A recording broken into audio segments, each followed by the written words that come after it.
By early 1944, the Allied forces are staring across the English Channel at a terrifying math problem.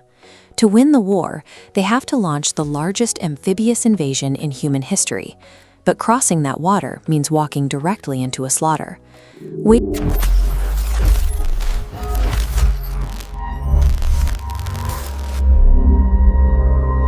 Waiting for them on the French coast is a deeply entrenched, highly mechanized German military that has spent years fortifying every vulnerable inch of the shoreline.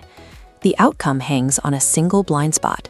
If the Nazi High Command can correctly guess the location of the invasion, they can concentrate their armor and push the Allied forces back into the sea. Raw military might cannot solve this alone. To survive the landing, the Allies need to blind the enemy with a psychological diversion on a scale never before attempted.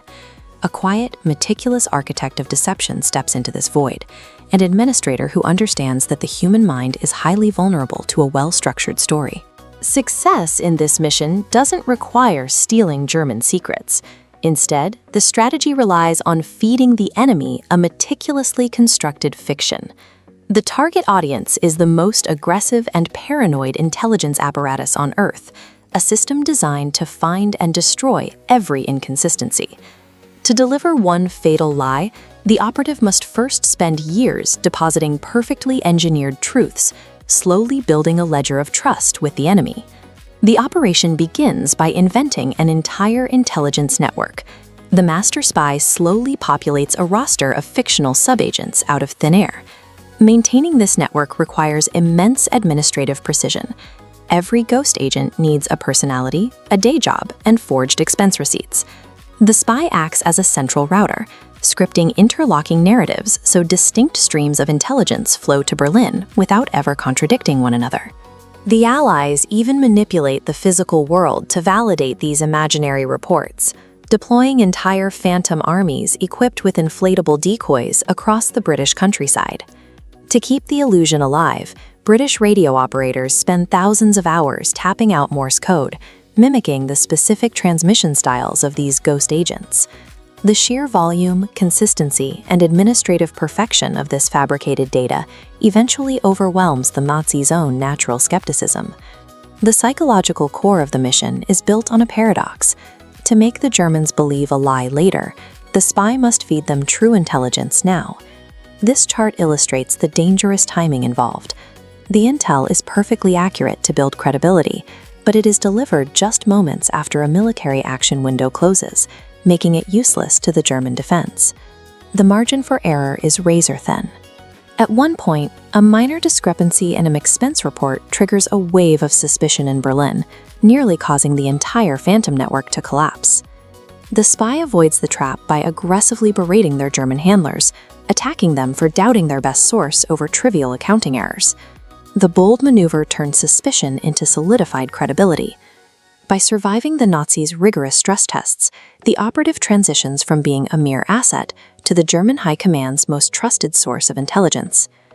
By the spring of 1944, D-Day is imminent.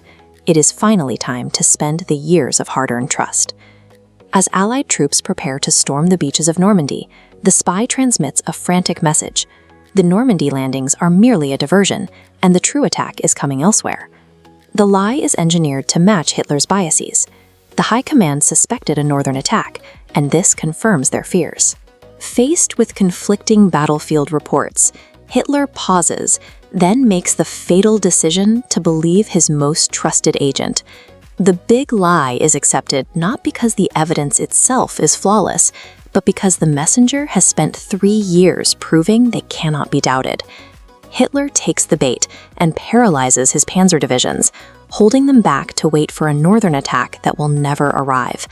This delay provides the narrow window the real Allied forces need to push past the seawall and secure their beachhead. By keeping the enemy's most dangerous units off the board during those first critical hours, the deception saved countless lives. The invasion's success relied on a vast coordination of logistics and bravery, but this phantom network provided the critical cover that allowed the first wave to survive the morning. This operation demonstrates that the raw tally of tanks, troops, and bullets represents only part of the equation of victory. At the highest strategic echelons, war operates as an information game. Whoever controls the enemy's perception dictates the outcome of the battle. An unlikely protagonist outsmarted the world's most terrifying regime using only typewriters, ledgers, and a meticulously crafted fiction. It remains a testament to the fact that the most devastating weapon on a battlefield is not a bomb, but the architecture of a perfect lie.